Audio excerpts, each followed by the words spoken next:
Bonsoir Gérard Vespierre. Bonsoir. Merci d'être avec nous. Vous êtes analyste géopolitique et fondateur du média lemondedécrypté.com. Dieu sait que le monde a besoin d'être décrypté en ce moment. Et le Groenland, qui subit pression sur pression, s'inviter, comme ça, s'imposer même de la part d'un vice-président américain sur un territoire où on n'est pas invité, c'est diplomatiquement inacceptable ? Oui, et c'est la deuxième, je dirais, entreprise américaine. N'oublions pas qu'il y a quelques semaines, le fils du président est lui-même venu au Groenland, n'est-ce pas ? Donc on a là les aspects de la politique américaine façon Trump 2, à savoir l'ouverture d'un nombre incroyable de dossiers, et sur chacun de ces dossiers, des frappes multiples répétées. Donc ce qui crée un grand désordre, et je pense que les grands arbitres seront les Américains eux-mêmes. Donc, en ce qui concerne effectivement le choix de ce territoire, il est important. Historiquement, les États-Unis ont toujours eu un regard vers le nord. 160 ans, ils essayent depuis 160 ans, ils essayent. Oui, exactement.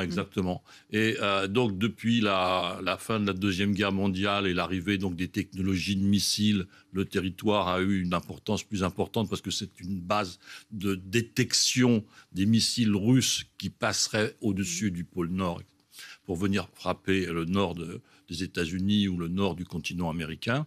Donc le fait d'être là est important pour détecter en avance ou le plus tôt possible. Et surveiller la Russie. Voilà, en tout cas ce qui se passe, c'est les départs, mais comme il y a des nouvelles technologies, là on parle à l'instant de la Deuxième Guerre mondiale, les satellites ont bouleversé l'observation. Donc il y a eu jusqu'à 10 000 soldats américains sur la base dite de Tulé, maintenant qui s'appelle Titoufik, mais donc maintenant plutôt quelques milliers seulement. Donc voilà, l'importance en termes d'hommes a diminué. Oui, alors il y a 50 000 raisons pour que les États-Unis veuillent annexer cette île de l'Arctique, mais il y a aussi 56 000 raisons pour qu'ils n'y arrivent pas. Et les 56 000, ce sont les habitants du Groenland. Voilà. Absolument. Je pense qu'il y a eu des élections et votre reportage y faisait allusion. Donc le parti arrivé en tête était un parti qui n'avait pas la tête précédemment. Donc il y a eu un bouleversement et ce ne sont pas donc les indépendantistes qui, à tout craint, qui ont... Ils sont arrivés en deuxième position. Voilà, ils sont arrivés en deuxième position. Et ce qui est très intéressant de noter, c'est que lors du dernier scrutin en 2021, il y avait 65% de participation, ce qui est déjà un très beau score. Là, on est monté à 70%, n'est-ce pas ? Donc, plus la population se mobilise, plus l'appétit ou le remue-ménage de l'indépendance, régresse. Et on a constaté ce même phénomène en Écosse, n'est-ce pas, où il y a eu cette poussée indépendantiste il y a une dizaine d'années, mais le taux de participation était faible, et dès que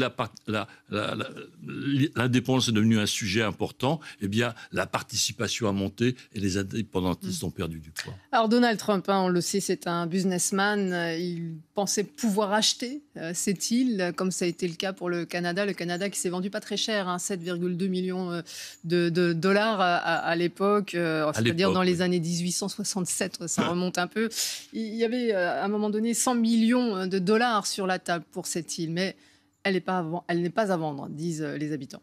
Alors une île, oui, mais c'est pratiquement comme l'Australie, une île continent, n'est-ce pas ? C'est une île de 2 millions, un peu plus de 2 200 000 pratiquement kilomètres carrés, 4 fois la France. Avec un sol très très riche en matières très très précieuses. Absolument, et puis un sous-sol également, gaz et pétrole.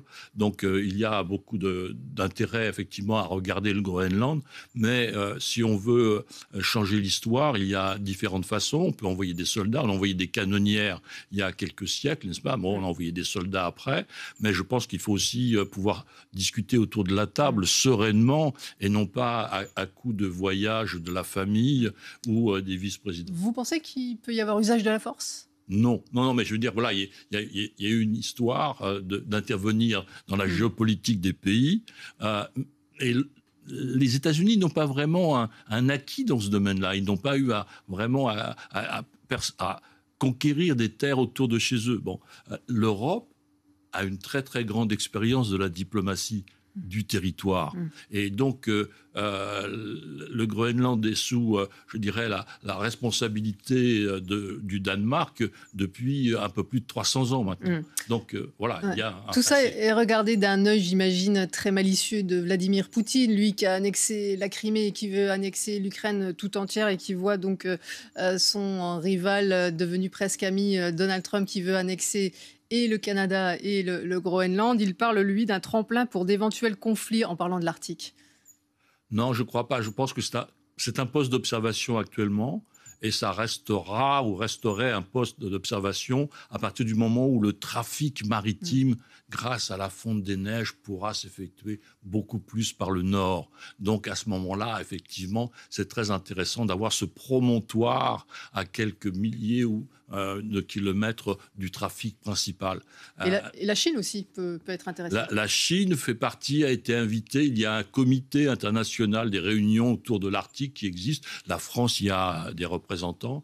Donc, il y a effectivement une prise de conscience de l'évolution géophysique de la planète et donc géopolitique qui se traduit par la présence nécessaire ou judicieuse, disons, de forces pour observer et contenir éventuellement des dérapages. Mais vous avez évoqué la situation russe qui fait toujours du porte-à-porte. Rentrer en Géorgie, c'est le pays voisin. Rentrer en Ukraine, c'est le pays voisin. Là, le Groenland, c'est loin des États-Unis.